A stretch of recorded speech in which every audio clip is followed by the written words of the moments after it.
ให้น้องเป็นหาอ้ายอาสาเป็นแห่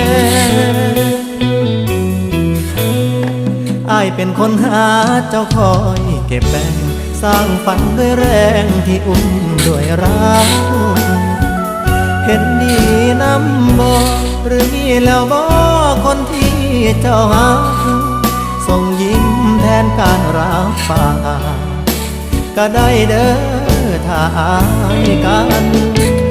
ตกลงบ่นางถ้าอายแต่งตั้งเจ้าเป็นหวานใจ